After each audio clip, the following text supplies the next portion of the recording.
Ivoiro-malien. Tikenja même dit qu'il ne croit pas au paradis Il est musulman, hein? Il dit qu'il ne croit pas. Attends la vidéo là. Quand le président m'a donné... Attends, il ne faut pas que...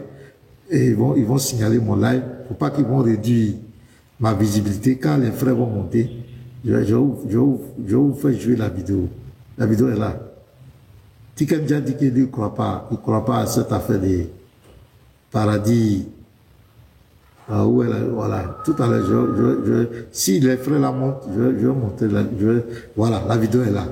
Il a dit ça. Donc, les frères, ils ont blagué les gens, donc nous sommes là pour éclairer. Jésus nous a fait la grâce, il a ouvert nos yeux, et non seulement il a su nos sécurités, des gens font des pratiques mystiques contre nous, des gens essaient de nous attaquer spirituellement, mais jamais, parce que Jésus il est fidèle. Vous nous voyez, on est toujours en bonne santé. Vous croyez que c'est par hasard?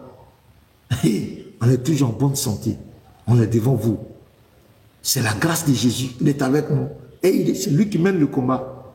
Et vous allez voir, au fur et à mesure, les gens vont reculer. Parce que le chrétien, il est très dangereux. Je l'ai toujours dit. Le chrétien, il a l'intelligence naturelle comme tous les autres. Mais il a aussi le Saint-Esprit. Il est très dangereux. S'il ne veut pas s'engager dans quelque chose, il ne s'engage pas. Mais si le chrétien veut s'engager, il commence à faire les recherches. Il veut son cœur être dedans, mon frère. Tu ne peux pas. Tu ne peux pas. Donc je bénis le nom du Seigneur. 1 Jean 5, verset 20, voilà, il nous a montré le véritable, le chemin. Merci Jérémie pour l'ajout. Vous voyez? Il nous a montré le chemin, mes frères, mes parents. Et c'est pourquoi je vous encourage, frères et sœurs en Christ, ne vous laissez pas distraire. Ne vous laissez pas distraire. Le Seigneur Jésus est avec vous. Quel que soit le problème que vous avez, ne vous découragez pas. Allez dans sa présence. Parlez-lui. Ne parlez pas gros français. Tu ne comprends pas français que lui. Il y a quelqu'un qui dit, hey, Seigneur, mon Dieu. On n'a pas besoin de ça. Dis-lui. Si tu as besoin d'argent, tu dis, Seigneur, j'ai besoin d'argent. Il faut m'aider. Si tu veux te marier, il ne faut pas faire comme si tu dis, Seigneur, oui, je suis là. Je brûle. Je veux mon mari. Je veux ma femme. Il faut lui dire. C'est comme ça, il faut lui parler. Jésus, là, ce n'est pas la récitation. Tu dis, Seigneur, je suis venu devant toi. Je suis venu devant toi. Ça ne va pas. Ça ne va pas. Il faut m'aider. C'est toi le Dieu Tout-Puissant. L'or et l'argent t'appartiennent. Mais 2 jours là, ça ne va pas, Seigneur. C'est comme ça, avec un cœur sincère. Il dit, si vous demandez quelque chose et que vous avez foi, que ce que vous demandez, tu dis, oui, Seigneur, je sais que tu vas me donner. Il faut lui parler.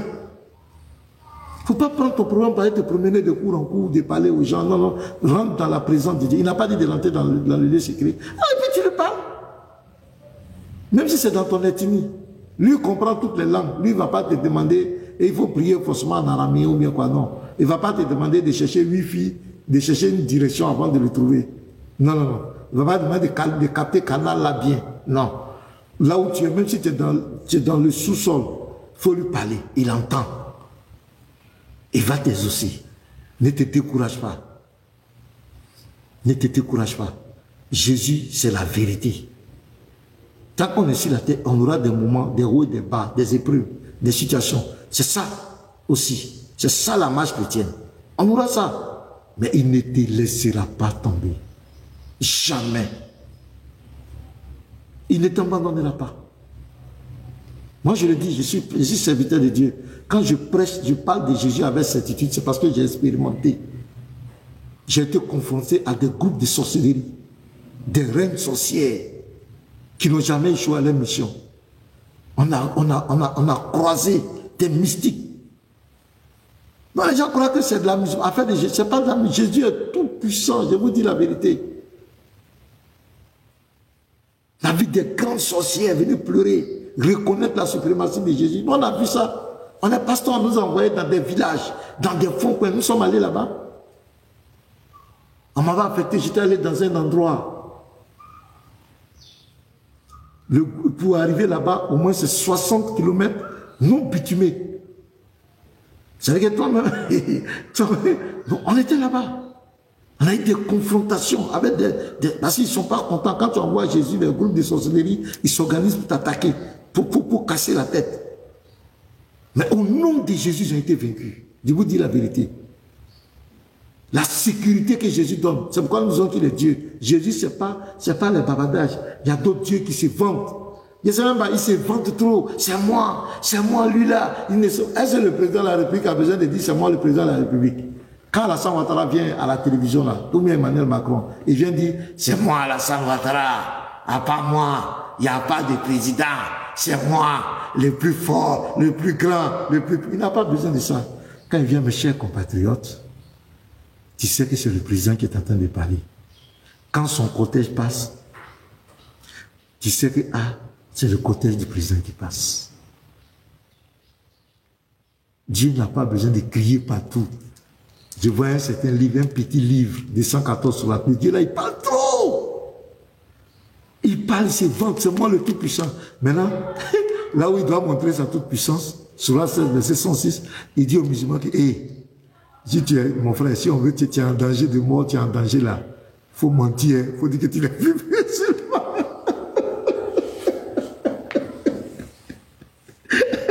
Rien pas avec moi.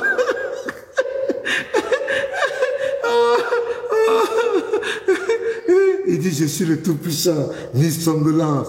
Allah, c'est moi. On dit, on a compris. Mais là, le musulman est dans Ramba. On veut tuer le musulman. Et puis tu dis, mon frère, faut mentir. Faut dire que tu n'es plus musulman.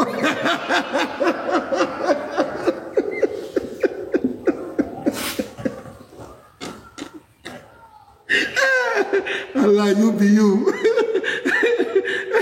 Et puis les musulmans croient à un Dieu comme cela. Un Dieu qui te dit, Jésus dit que si tu le réunis devant les hommes, lui va te régner.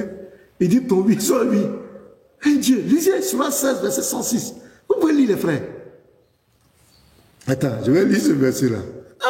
Les frères, sur la 16. Les gens croient de tout, c'est moi. Ils disent somnolence. Oui, et puis tu es où? Tu es où? Je suis. Ça fait pitié, quoi. Et les gens croient à ces choses-là. Sur les 16 versets. C'est pourquoi les gens sont obligés d'aller chez les marabouts. Ils sont obligés d'aller chez les féticheurs pour chercher un peu de protection. Sinon, c'est chaud. Le type parle trop. Mais on ne voit jamais ce qu'il fait. Au point même que ses adeptes sont obligés de le défendre. Ils sont obligés souvent de faire son palabre. Mais il n'agit pas. Il parle seulement. Regardez, sur la 16, verset 106, le Tout-Puissant, regardez la proposition qu'il donne aux musulmans. Quiconque a régné Allah après avoir cru, sauf celui qui a été contraint. C'est-à-dire, si on te contraint, tu es dans une contrainte, tu peux le régner. C'est-à-dire que tu t'es... on a parlé de ça avec plusieurs musulmans. Il dit, oui, c'est vrai, si tu es en danger de mort, Allah te demande de dire que tu n'es plus musulman. C'est pour sauver ta vie. Donc lui ne peut pas te sauver. Et c'est lui-même qui dit ça. C'est lui-même qui donne. C'est vrai que je peux être en danger. Je peux être en danger moi-même personnellement. Et puis peut-être pour sauver ma vie, dans la faiblesse, je peux dire, vraiment, les gens peuvent te poser la question, tu peux dire quelque chose pour te sauver. Ça, c'est différent. Mais quand c'est lui-même qui ordonne, c'est lui-même qui te demande ça, que si tu es en danger, il faut le régner là. Il faut faire semblant comme tu n'es plus musulman. Il faut être hypocrite. Mais où est ta puissance? Mais celui qui veut me tuer là, tu ne peux pas le tuer. Donc la solution que tu me donnes, il faut que je mente quoi. Donc Jésus, il n'est pas venu pour se vanter. Il a même dit dans Matthieu 20, verset 28, il dit le Fils de l'homme n'est pas venu pour être servi, mais pour servir. Il n'est pas venu pour se glorifier. Il n'est pas venu pour dire c'est moi Jésus, c'est moi l'éternel. Non, il n'a pas besoin de ça. Mais quand les démons le croisent, ça tremble. Oh, c'est toi, il ne faut pas nous tourmenter. Le temps est arrivé, le temps n'est pas encore arrivé. On te demande pardon, Jésus. Les démons, ça pleure devant lui comme ça. Mais il y a quoi? Ils ont vu quoi? Un simple homme. Ils ont vu quoi? Et puis ils tremblent comme cela. Ils ont vu quoi? Et puis les gens tremblent. Il n'a même pas parlé. Il parle au vent, et puis le vent entend. Il parle à la mer entend, et puis la mer se calme comme cela. Zoé, elle a entendu la voix de son Créateur. Le tigre n'a pas besoin de proclamer sa tigritude. En son nom, tous genou fléchissent. Et c'est, tu es dans un danger, tu es dans un véhicule, tu sens un accident, ou bien une situation bizarre, crie au nom de Jésus-Christ. L'atmosphère va changer, tout va changer. C'est le nom de Dieu. C'est le nom qui a été donné. C'est le nom qui traverse l'éternité. Le nom de Jésus-Christ. C'est le nom devant lequel aucun démon, même Satan même au courant. C'est le nom le plus merveilleux, le plus glorieux, le nom le plus puissant. Essayez, dites Oubal, dites bien Allah. Aucun mouche ne va même pas bouger. Ne va pas bouger. Donc, mes bien-aimés, je vous aime fort. Je vous aime vraiment. Quand je vois des chrétiens, je vois des gens qui ont eu la grâce de connaître le véritable Dieu, le véritable Sauveur, je suis dans la joie. Et surtout quand je vois ces musulmans qui ont eu la grâce de quitter cette religion, qui ont eu la grâce de sortir de cet envoûtement. Non, je bénis Dieu pour Ali Bari. Je bénis Dieu pour Kadi Sanogo. Je bénis Dieu pour Scanner. Je bénis Dieu pour le Pieur. Je bénis Dieu pour tous ses frères aujourd'hui qui sont du côté de la vérité. C'est une grande grâce. Si vous avez l'argent, tuez poulet. Et si je suis à côté, invitez-moi à manger chaque jour. Vous avez compris? Je bénis Dieu pour votre vie. Parce que vous êtes sortis d'un engrenage le plus terrible. L'engrenage religieux le plus dangereux de tous les siècles. La marmaille, la manipulation la plus diabolique, la plus maléfique. Vous êtes sortis de cet engrenage. Dieu vous a vraiment aimé. Parce que si ce n'est pas la grâce de Dieu, tu ne peux pas sortir dedans. C'est dans ce truc-là, quand tu vois le blanc, et puis tu dis c'est noir. C'est écrit blanc, tout le monde voit c'est blanc. Mais quand tu es sous cet envoûtement, tu vas dire que c'est noir. Et c'est ce que nous vivons chaque fois ici. L'écriture est là, on lit, et tu vois, et puis il dit non. Toi-même tu es étonné. Ce n'est pas de sa faute.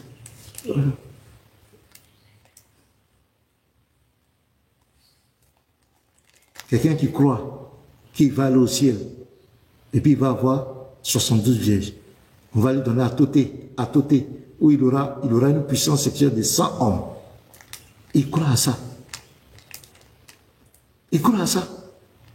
Quelqu'un, on lui dit, tu vas aller en enfer, je vais te faire passer obligatoirement en enfer. Le Dieu l'a dit ça. Et il n'y a personne parmi vous qui ne passera pas par l'enfer. Il a dit ça en live, sans énigme. Même les savants ont confirmé. Et ils sont dedans, ils suivent un Dieu comme cela. Un Dieu comme cela. Un Dieu qui va, un Dieu qui a dit, on va peser tes œuvres. On va peser tes œuvres. Si tes bonnes œuvres sont beaucoup, et ça dépasse tes mauvaises œuvres, c'est là que tu rentres au paradis. Et les musulmans croient à ces bêtises-là. Ils croient à ces choses. On a dit, la pierre noire. La pierre noire aura une bouche et des yeux pour témoigner pour eux à la fin des temps. La pierre noire. C'est pourquoi vous croyez que c'est par hasard? La pierre noire. Le frère Dims, Dieu te bénisse, serviteur de Dieu. Il nous a fait une révélation extraordinaire. La pierre noire est une divinité en islam. Parce que la pierre noire va justifier. C'est une divinité qui peut justifier. La pierre noire va les justifier. Donc la pierre noire même est une divinité. C'est une idole, c'est une divinité. Parce que selon le dogme musulman, à la fin des temps, la pierre noire aura une bouche, aura des yeux et qui va témoigner pour ceux qui l'ont embrassé, ceux qui l'ont touché. Mes frères. Et les gens croient à ça. On leur fait croire qu'ils ont conçu pont. Leur Dieu est devenu ingénieur. Ils ont conçu pont sur l'enfer. Et que le pont là, il est plus tranchant qu'une épée, il est plus fin qu'un cheveu. Ça est sur l'enfer. Donc c'est ce pont là, tu vas traverser. Si tes bonnes œuvres sont bien, là tu traverses. Et si tes mauvaises œuvres, et puis tu tombes dans le pont. On ne sait pas, on pèse avant, on pèse avant le pont ou bien on pèse après le pont. Parce que quand tu lis le verset, la sourate 19, 61, 62, il n'y a pas de pont là-bas. On dit, il n'y a personne parmi vous qui ne passera pas par l'enfer. Il s'agit là pour ton Seigneur d'une sentence irrévocable. Ensuite, nous délivrerons ceux qui étaient pieux. Et nous y laisserons les injustes agir. Nous y laisserons. Le Y ici représente un lieu, ça représente l'enfer. Donc il n'y a pas de pont. Donc parce que ce sont des versets qui choquent. Maintenant, les savants qui viennent toujours à la rescousse d'Allah, qui viennent toujours au secours du Coran, parce que c'est un livre humain qui est mal colmaté, c'est pourquoi il y a tous ces tafsirs, ces écoutes. C'est pour aider le Coran. Parce que ce n'est pas cohérent. C'est un faux livre. Il n'y a rien de truc dedans, de cohérent dedans. Donc pour l'aider, ça ils ont créé à faire des hadiths, à faire des tafsirs. Vous connaissez c'est quoi? C'est pour aider l'islam. Maintenant, quand on voit dans le dogme, on dit un Dieu qui va faire passer obligatoirement les gens l'ont fait. Mais il faut trouver une solution. Donc qu'est-ce qu'ils vont faire? Ils vont emprunter ça dans le zoroastrisme. Le zoroastrisme, c'est là-bas on parle de pont. Même les 72, les vierges, c'est le zoroastrisme qui enseigne ça. Ils vont aller prendre là-bas pour venir dire aux gens que c'est un pont pour calmer le cœur des musulmans. Il n'y a pas pont. Sur la 1960, il n'y a pas pont. On ne parle pas de pont. On dit tu vas passer en enfer. Et on va te délivrer. On délivre quelqu'un de pont. On te délivre de quoi? Mais il est musulman, il croit à ça. On lui dit qu'il va passer obligatoirement en enfer. Et puis il croit.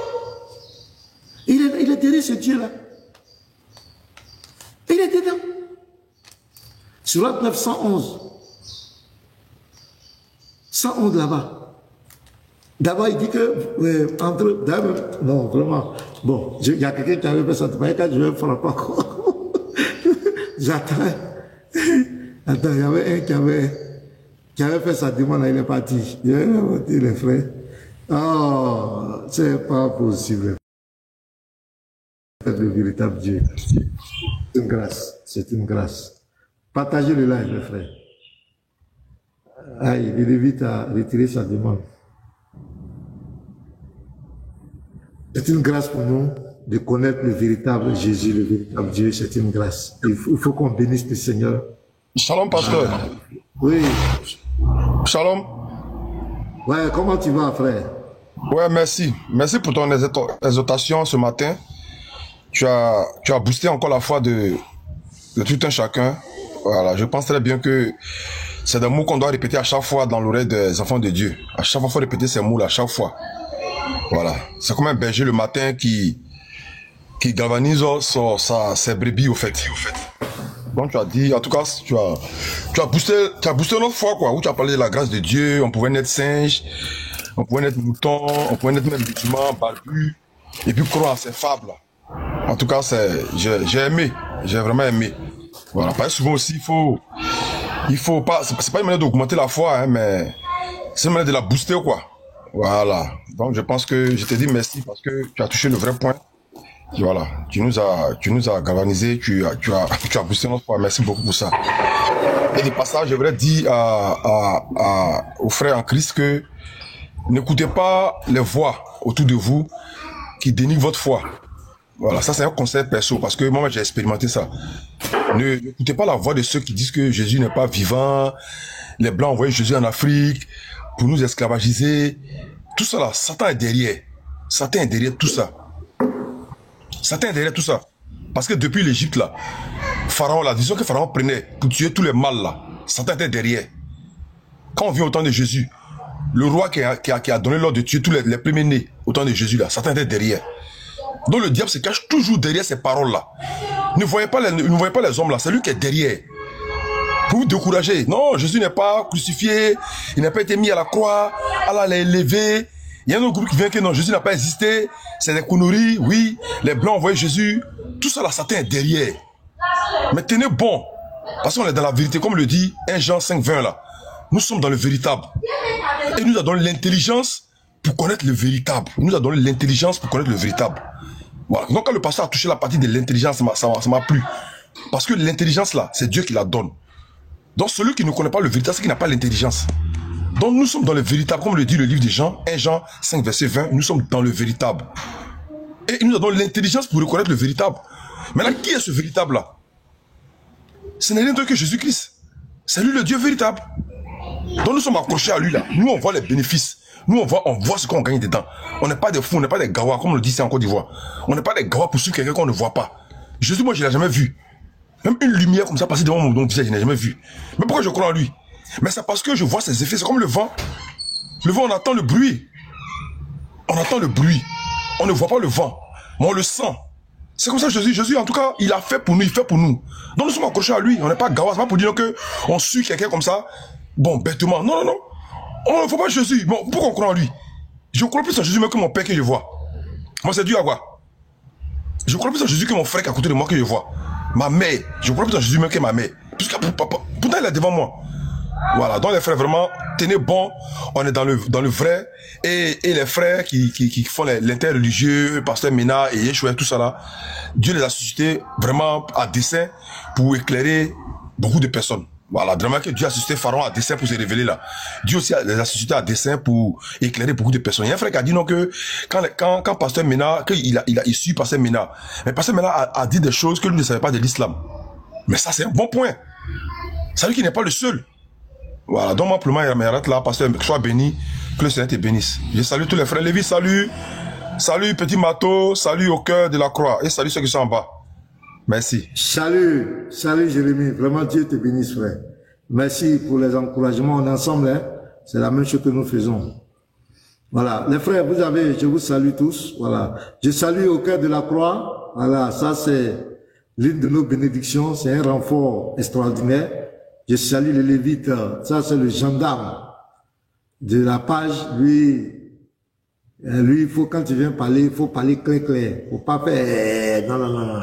Pour lui là, c'est tic-tac, faut parler clair. On dit le militaire. Le petit Mato, voici notre fierté. Shalom, pasteur. Voici une pépite. C'est notre adingra ça. Notre adingra de l'interreligieux. Le petit Mato.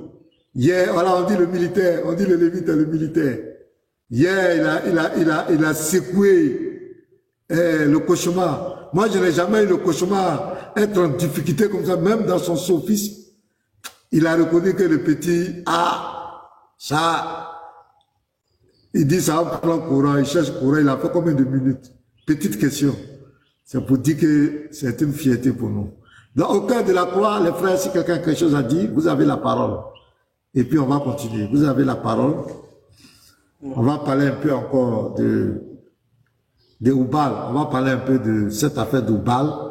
On va donner quelque chose, parce qu'il y a certains chrétiens qui ne comprennent pas encore. On va essayer de parler de ça, de brosser de ça. On va brosser un peu, comme on l'a dit chaque matin. Voilà. Donc, si vous avez quelque chose à dire, après moi, je vais parler un peu des pratiques idolâtres dans l'islam, les pratiques, parce que moi je trouve pas normal qu'un Dieu, le Dieu d'Israël, puisse demander de continuer des pratiques idolâtres. Jamais. C'est pourquoi nous disons que le Dieu du Coran, Oubal, ce n'est pas le Dieu d'Israël. Ce n'est pas le Dieu des Hébreux. Au cœur de la croix, est-ce que tu peux nous en parler un peu par rapport à ces deux divinités? Est-ce que pour toi, le Dieu de l'islam peut être le Dieu d'Abraham, le Dieu de Moïse, le Dieu des prophètes? Voilà. Est-ce que tu peux nous en parler un peu, si c'est possible? Tu as la parole au cœur de la croix. Shalom mes frères, soyez bénis. Tout le monde m'entend bien? Tout va bien? La voix est basse, hein? Je sais pas si c'est chez moi. Non, attends. J'ai un casque. Est-ce que tu m'entends mieux comme ça? J'ai mis un casque. Oui, c'est très pour bien. Ça. C'est bon maintenant. C'est bon. Voilà, c'est pour ça. Gloire à Dieu. Ok. Est-ce que tu as posé une question exceptionnelle? Sois béni pour ça. Est-ce que Allah, donc le Dieu de l'islam, est le Dieu d'Abraham, d'Isaac et de Jacob, de Moïse, etc., etc. Mais c'est ça la vraie question. C'est ça. Parce qu'aujourd'hui, alors, pardonnez-moi, je connais très peu de personnes ici. Pasteur, t'es en Côte d'Ivoire? Oui. Donc tu connais un certain Kakou Philippe? Je connais Kakou Philippe. Oui, t'as déjà entendu parler de Kakou Philippe, j'imagine. Je dis, je le connais. Allons-y. Ok, gloire à Dieu. C'est-à-dire que n'importe qui peut se lever, dire qu'il est prophète, écrire son livre et faire ce qu'il veut. Hein. C'est possible, on le voit de nos yeux aujourd'hui. Voilà, c'est possible. Mais, gloire à Dieu, Dieu a été bon avec nous. Comme tu as dit, tu as très bien exposé au début, Dieu a été bon. Il a permis justement de nous donner des indices. À nous, des indices. Et ils sont écrits là, partout. Mais c'est nous qui regardons pas. Nous, on fait pas attention. Pardonnez-moi, nous sommes tous des ignorants. On fait pas attention à ce que Dieu nous a donné. Parce que les indices sont là. C'est écrit. Et le pire, c'est écrit même dans les autres livres. Exemple, le Coran.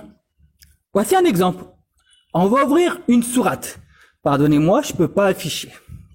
Sourate 19, verset 7.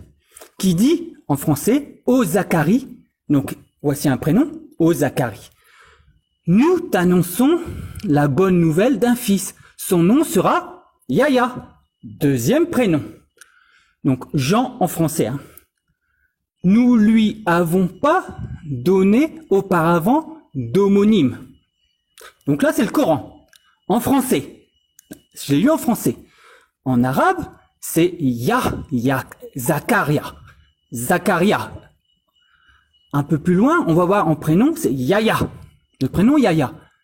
Si on se rapproche, vous savez que dans les langues sémitiques, chaque prénom a une signification. Tout le monde le sait, je pense. Hein. Chaque prénom a une signification. Il y a eu un prophète dans le passé. Merci. Il y a eu un prophète dans le passé qui s'appelait Zacharie. Pour nous en français, hein, Zakaria. Mais que veut dire Zakaria? C'est écrit, là, c'est en arabe, hein, Zakaria. Que veut dire ce nom? Yahweh se souvient. Dans le Coran, c'est qui Yahweh? C'est qui? C'est pas Allah se souvient. Hein. Yahweh se souvient. Yahya. Yahya veut dire quoi? Yohanan. Ça veut dire quoi? Yahweh est gracieux. Qui est Yahweh? Je suis dans le Coran, je vois deux noms. On continue. Zacharie. Zacharie, là, c'est le père de Jean. Mais on a un prophète qui s'appelle Zacharie aussi. Hein. Donc là, nom d'un prophète. Yahya, nom d'un deuxième prophète. On continue. Sourate 6, verset 85. En français. De même, Zacharie, on a vu. Jean-Baptiste, on a vu Jésus. Et Élie. Ici, nous avons 4 noms. En arabe, wa Zakaria, wa Yahya, wa Issa, wa Ilaza. Pardonnez-moi pour la prononciation. On a 4, on va dire, personnes. 4 prénoms. Concrètement, on a vu que Zacharie, ce que ça voulait dire. Yahya, on a vu ce que ça voulait dire. Mais Élie, concrètement, Élie veut dire quoi? Ce prénom-là, Élie, c'est un prophète, hein, le prophète Élie, très connu chez les Juifs. Élie, donc Elia, c'est elle, non, Yahweh est mon elle. Yahweh est mon Dieu. Donc à Élie, qui est le Dieu de Élie? Bah c'est Yahweh. C'est pas Allah. Ça n'existe pas. Ça n'existe pas. Aucun prophète n'a porté dans son nom un prénom avec Allah. Ça n'existe pas. Mais on en a plusieurs dans le Coran où ils ont écrit c'est Yahweh. Yahweh, c'était le nom qui portait. Qui est Yahweh pour vous, musulmans? Seulement avec le Coran. Je ne veux pas des réflexions, je ne veux pas de l'imagination, je ne veux pas le Al-Furqan, je veux pas ça. Je veux des sourates, rien que des sourates. Ben, concrètement, personne. Dans le Coran, Yahweh est personne. Ça n'existe pas. Pour eux, c'est Allah, Allah, Allah. Maintenant, au cas de la croix, merci pour l'enseignement. Oui. Je voulais poser une question pour essayer d'éclairer la lanterne des frères et des sœurs. Maintenant, comment je lis le Coran au cas de la croix? Je constate que le Dieu du Coran, par exemple, dit c'est lui qui a révélé la Torah.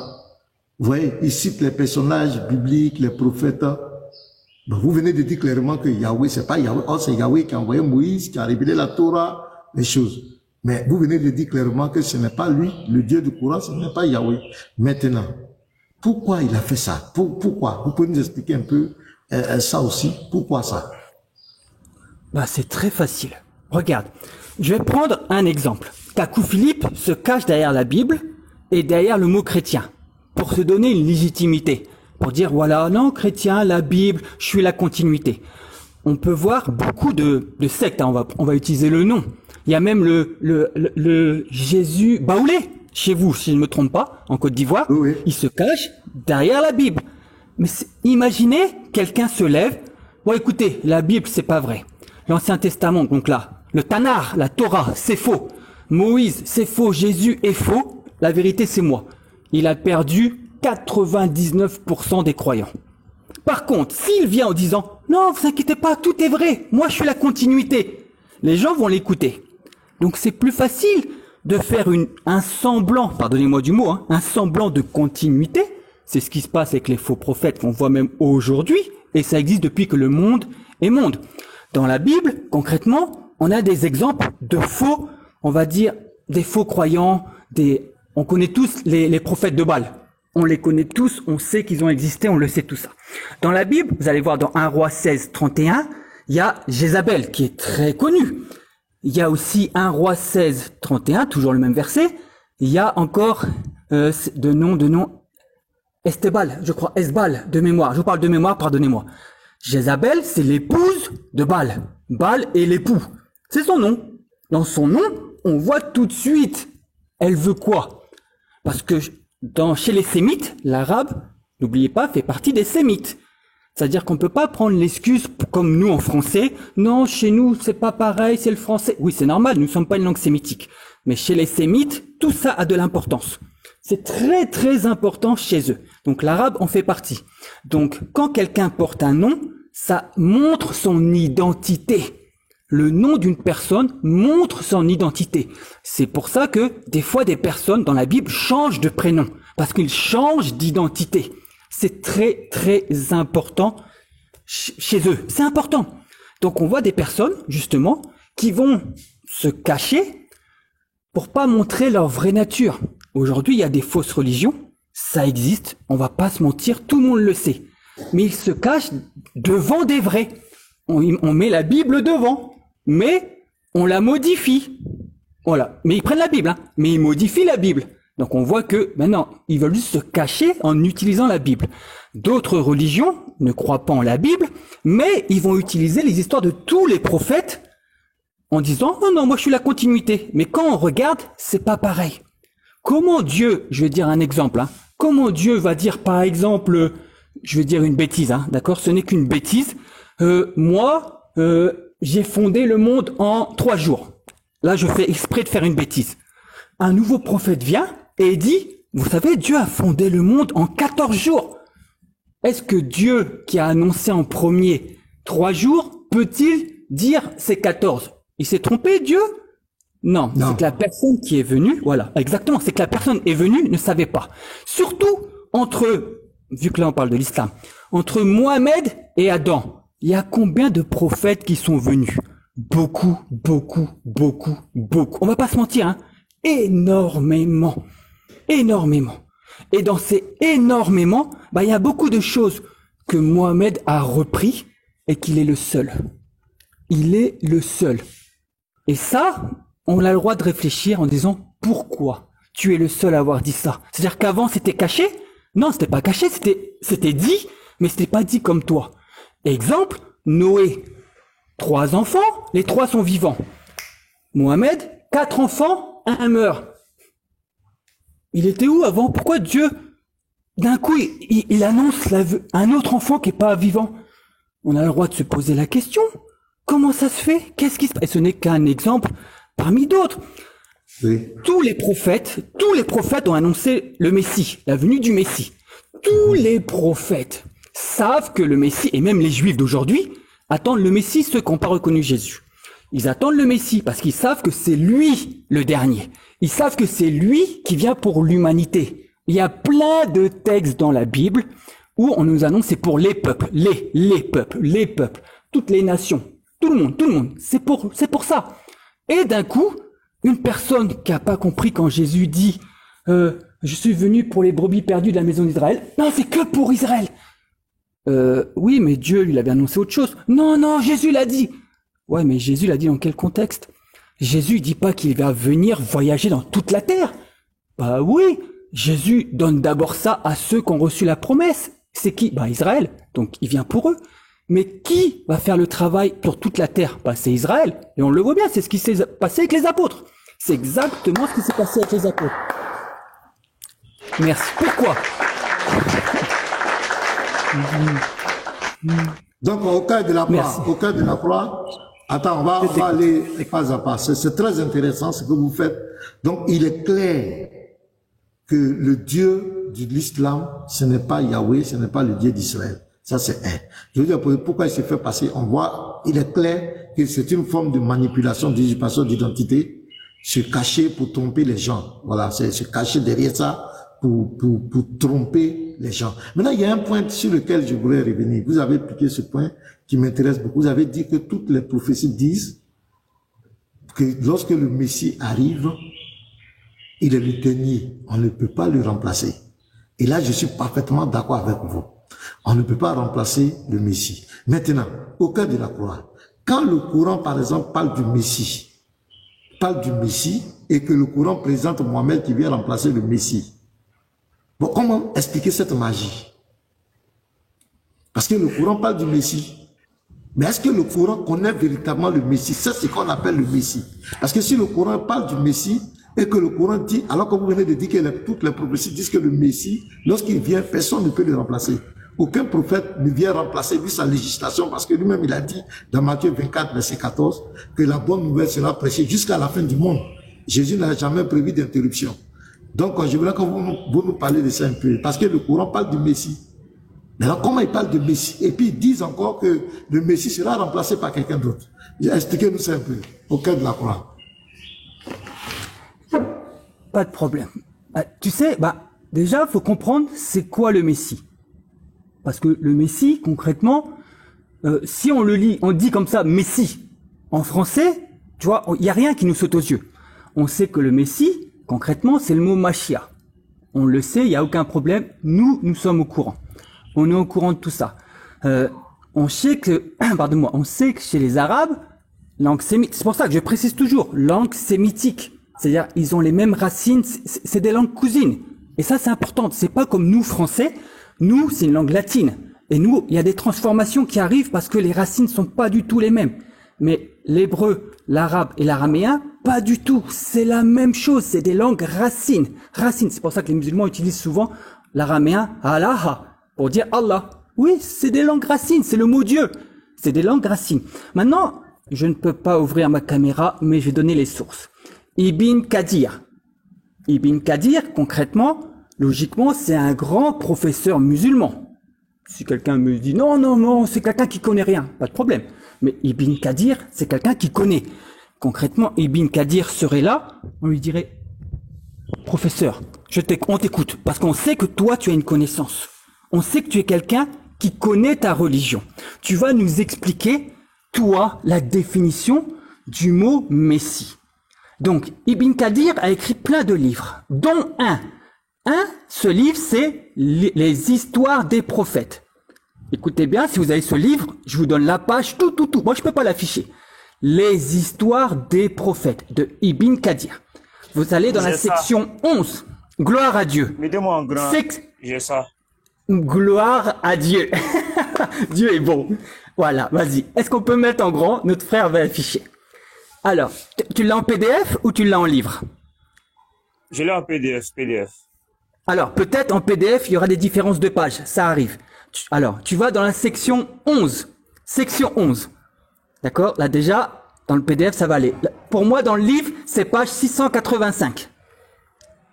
Peut-être que toi, c'est un peu avant. Voilà. Je vais lire. Ça va t'aider à trouver un petit peu. D'accord? Donc, chez moi, concrètement, ça va être écrit ceci. Jésus a été appelé le Messie. Car, écoute bien, hop, bouge pas, je vais, hop, oula, attends une petite seconde, j'ouvre bien. 685. Pour moi, en livre. C'est pas grave. Non, comme si, vu que toi c'est en PDF, il y a un décalage, ce qui est tout à fait logique. C'est en PDF, il n'y a aucun problème. Section 11, la section 11 va rester à section 11. Mais les pages vont changer parce que toi tu es en PDF, il n'y a aucun problème. Ce n'est pas gênant. Franchement, ce n'est pas gênant. Donc, section 11. Les livres des prophètes, c'est ça? Les histoires des prophètes. C'est ça, de Ibn Kathir. Alors, Ibn Kathir, c'est bien ça. Section 11. Alors, en France, il y a un... Alors, dans le livre, c'est découpé par section. Tu vois, la section 11, page 685. Bon, là, je ne maîtrise pas trop. Alors, c'est pas grave, attends, tu peux continuer ton speech. Voilà, vas-y. Je vais lire.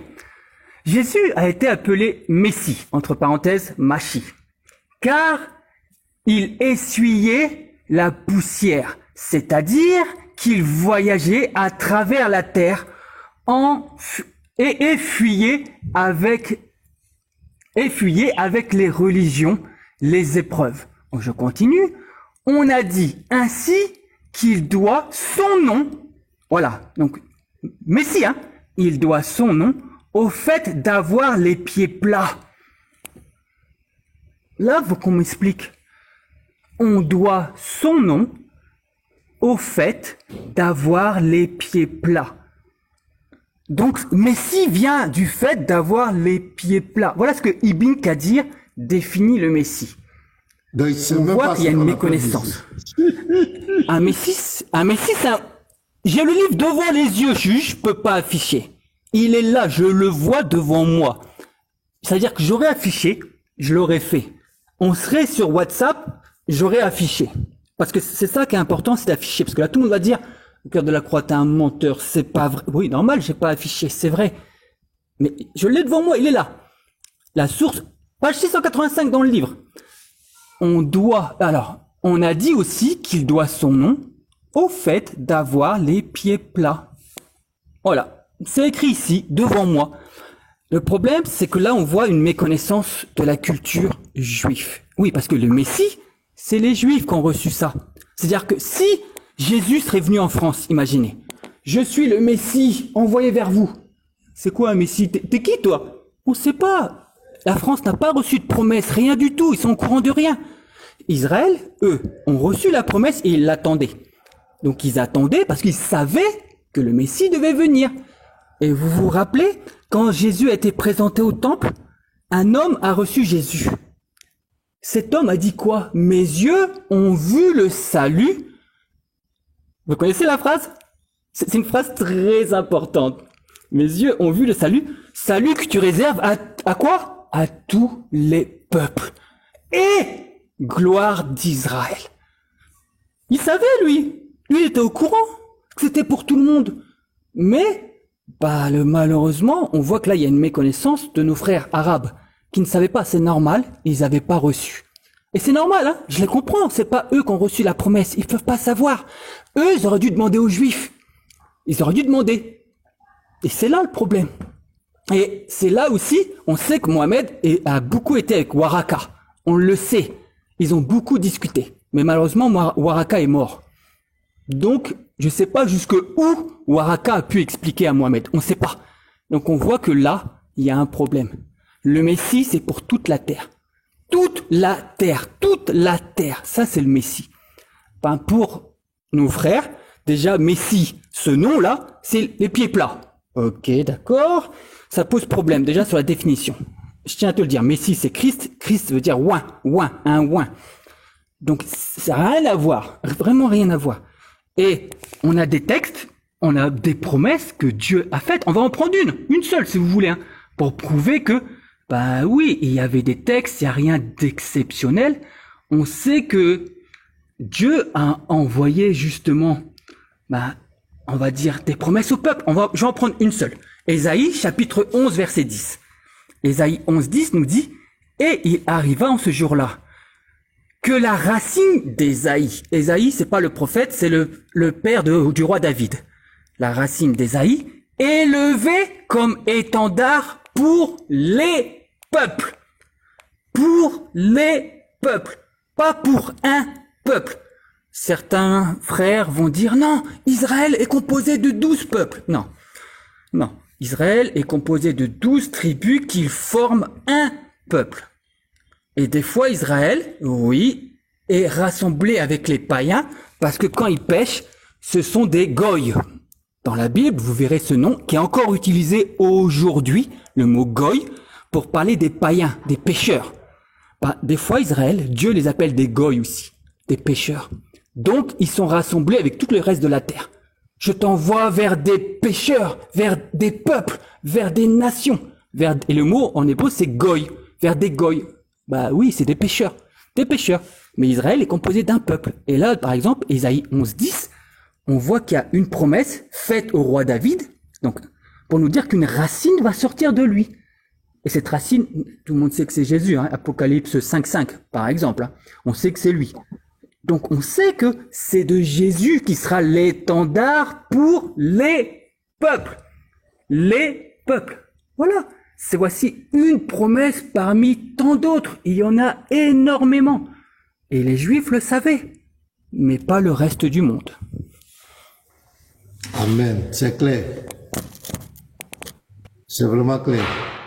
Ali Bari, je t'ai envoyé 2 vidéos. Regarde, la deuxième vidéo là, je vais t'expliquer un peu. À partir de la 5e minute, faut voir. Ok.